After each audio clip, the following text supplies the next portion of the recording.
Queridos amigos, hoy les quiero compartir este resumen de lo que estoy escribiendo y en la que les voy a contar las circunstancias y los hechos que le permitieron al comandante Chávez llegar a la presidencia de Venezuela. A través de los medios nos llegan noticias acerca de los inesperados ataques del comandante presidente de Venezuela, coronel Hugo Rafael Chávez Frías, contra el gobierno colombiano, su presidente y contra el pueblo de Colombia. Señores compañeros militares, no perdamos un día en el cumplimiento de nuestra principal misión, prepararnos para la guerra y ayudar al pueblo a prepararse para la guerra, porque es una responsabilidad de todos. Para entender el porqué de toda esta confrontación que Chávez diseña, desarrolla y ejecuta, es importante en estos momentos trascendentales profundizar en su diagnóstico para buscar el origen, las causas del desarrollo de este intenso y crónico dolor de cabeza. Solo conociendo los orígenes sobre la historia de la economía, de su cultura, de su política, nos va a permitir entender cómo va ocurriendo la transición durante los últimos 100 años entre un país pobre a un próspero, lleno de riqueza y de generosidad, al país de hoy, que tanta controversia crea a nivel interno, despertando la atención sin duda de toda la comunidad internacional.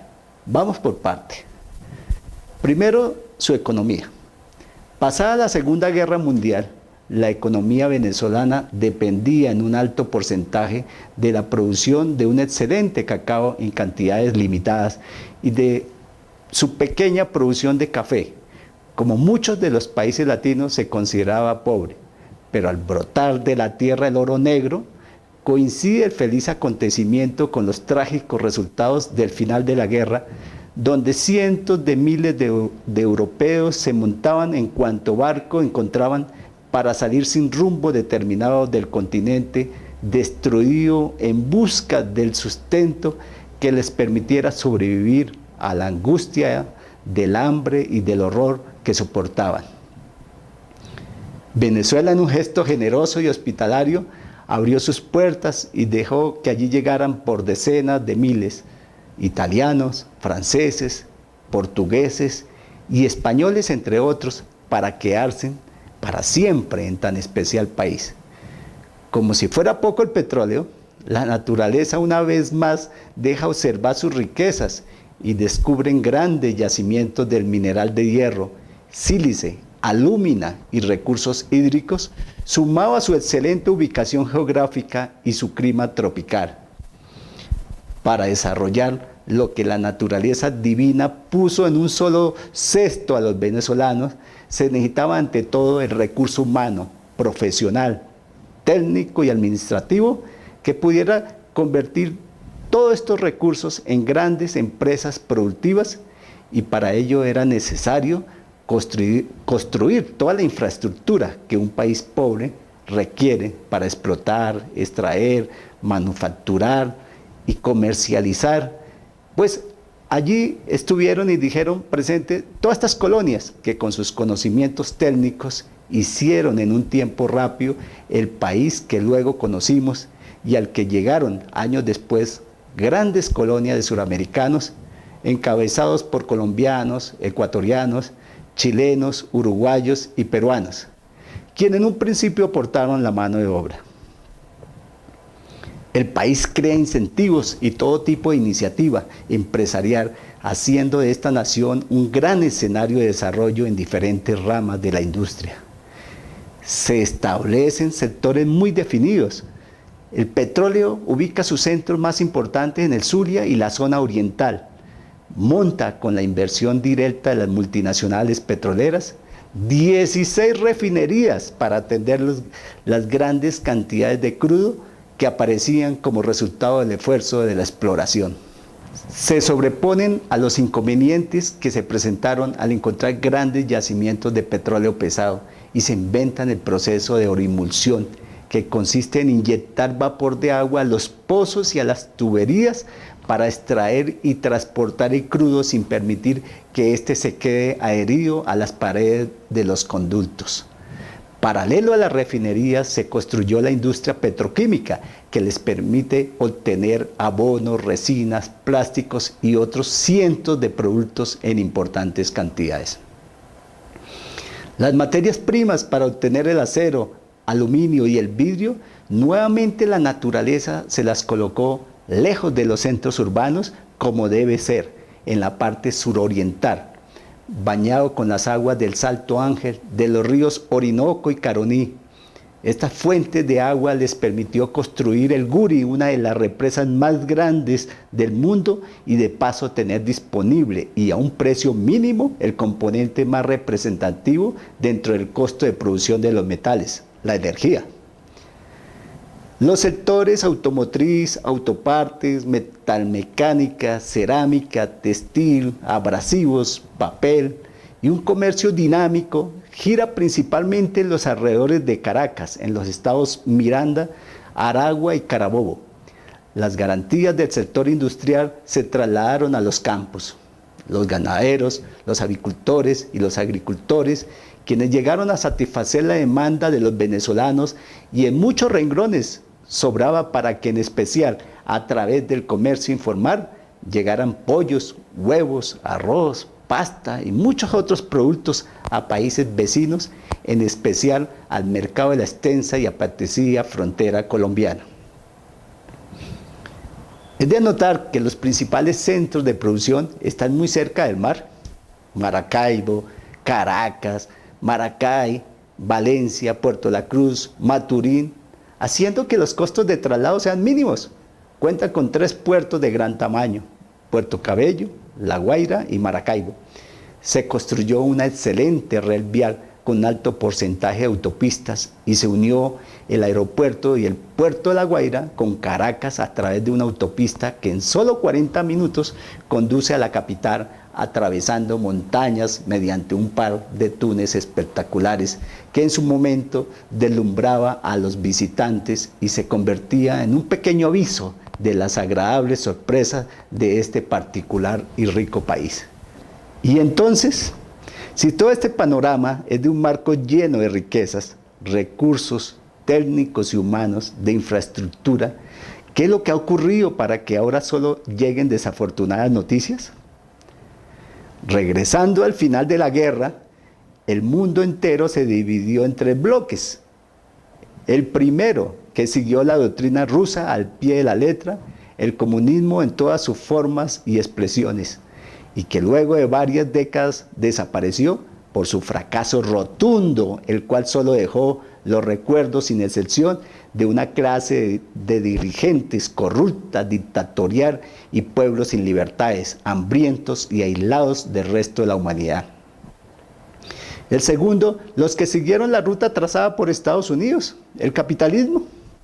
En él se alinearon naciones destruidas y que sobre cenizas tomaron la decisión de acompañarlo en ese camino de construcción de un mundo donde la iniciativa, la libertad, la producción, el ahorro, la inversión local y externa se deja que fluya para que ciudadanos y empresas tengan retornos razonables a sus esfuerzos de trabajo, generando excedentes que permiten hacer riquezas que satisfagan los nuevos requerimientos de esa sociedad que día a día va demandando. Un tercer grupo, donde nos encontramos entre otros los que no participamos de las guerras mundiales y que diseñamos un esquema muy particular, una mezcla de socialismo y capitalismo, que al final no ha sido ni lo uno ni lo otro. Queremos ser capitalistas y al mismo tiempo socialistas, creando estados inmensos llenos de empresas públicas, facilitando el populismo de los dirigentes políticos que a cambio de votos ofrecen limosnas y dádivas a sus electores, mientras muchos de ellos se quedan con la mayor parte de los recursos. Una de las características de este grupo de países, en su mayoría, es la inmensa riqueza del subsuelo, petróleo y todo tipo de minerales, climas tropicales, tierras altas para la agricultura, en fin, todo lo teníamos para destacarnos en el panorama mundial. Pero finalmente nos quedamos con el título de subdesarrollados.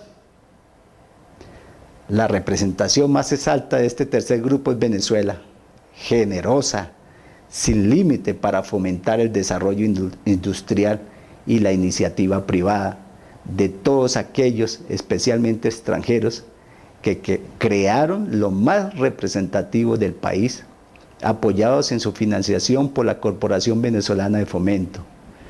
Paralelo a esta lotería que se ganaron, diseñaron y ejecutaron un atractivo y amplio plan de incentivos para la mayoría de la población, con subsidios que básicamente consistían en solo pagar una parte del valor de cada bien, desde el pan, la leche, la pasta, el arroz, el automóvil, la vivienda y hasta los cigarros y el licor eran subsidiados. De esta manera, gobierno, empresarios, trabajadores y pueblos, todos sin excepción, felices. Gobiernos. Desde comienzos del siglo XX pasaron varios presidentes, en especial militares, que prácticamente gobernaron los primeros 50 años. Me voy a detener en Juan Vicente Gómez, quien por 27 años gobernó hasta el día de su muerte y cuya fecha parece hicieron coincidir con el 17 de diciembre, la muerte del Libertador. Toda una historia acerca de este especial general que ha merecido textos completos por su particular manera con que gobernó. Juan Vicente Gómez hizo caminos y carreteras utilizando a los presos, quienes encadenados se veían obligados a realizar estas tareas. Fue el terrateniente más grande de Venezuela, pues se apoderó de todo lo que le permitiera a él y a su familia alcanzar las mayores extensiones de tierra y ganaderías. Tanto que en varias ocasiones, recorriendo Venezuela, y si algo le gustaba, daba la orden: quiero comprar esa hacienda. Esa hacienda es suya desde hace 5 años, mi general, le respondía. En otra ocasión, y para chicanear, en un evento internacional, acompañado de algunos libros, tomó uno de ellos mientras se dirigía al público, como si lo estuviera leyendo. Al darse cuenta, su edecán le dice angustiado: mi general, tiene el libro al revés. Se voltea y le grita: bruto, el que sabe leer, lee al derecho y lee al revés. Pagó la deuda externa de Venezuela, fundó las escuelas militares del ejército y la fuerza aérea, y de paso se convirtió en la más larga y cruenta dictadura de toda la historia, hasta el momento, claro está. Creó el servicio militar obligatorio, acabó con los partidos de la época, liberal y conservador, y a cuanto opositor se le atravesaba los enviaba directo a las cárceles. El hambre y la pobreza, mejor la miseria, reinó y cerró la principal universidad. Todo esto dio origen al movimiento de jóvenes universitarios conocido como la Generación del 28. Futuros líderes y presidentes como Jovito Villalba, Andrés Eloy Blanco, Raúl Leoni y Rómulo Betancourt, que junto con los nuevos profesionales militares se sublevaron, iniciando así el final de este personaje. Por 10 años siguen los generales López Contreras y Medina Angarita, este último derrocado por un golpe cívico-militar en octubre de 1945. De inmediato se constituye una junta revolucionaria de gobierno formada por 2 militares y 5 civiles, precedida por Rómulo Betancourt, quienes ejercieron hasta el comienzo de 1948. Cuando por primera vez del siglo pasado se realizan unas elecciones directas y democráticas, eligiendo al profesor, escritor y político Rómulo Gallego como presidente, quien planeó y ejecutó hasta donde se le permitió el mejoramiento y construcción de varios aeropuertos y diseñó el ingreso de 20.000 europeos, la mayoría de ellos técnicos y profesionales. Pero la alegría fue efímera, solo duró 10 meses. En noviembre del mismo año fue derrocado por un golpe militar.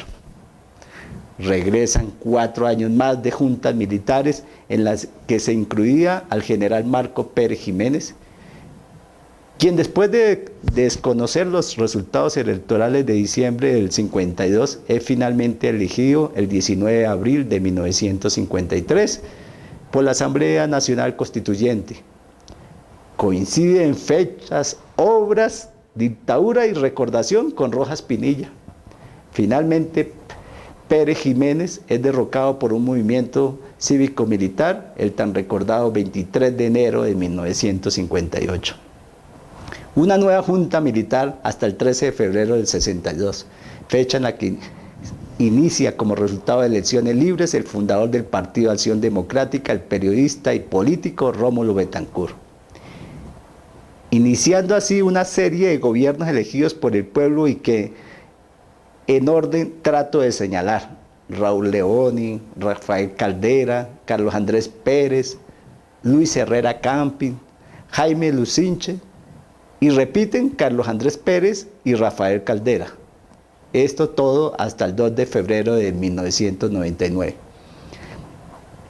A Leoni se le recuerda por haber iniciado el Metro de Caracas, una obra sin lugar a dudas visionaria y de gran desarrollo de ingeniería, pues en un alto porcentaje es subterráneo, y sin ella la ciudad hubiera colapsado hace 20 años.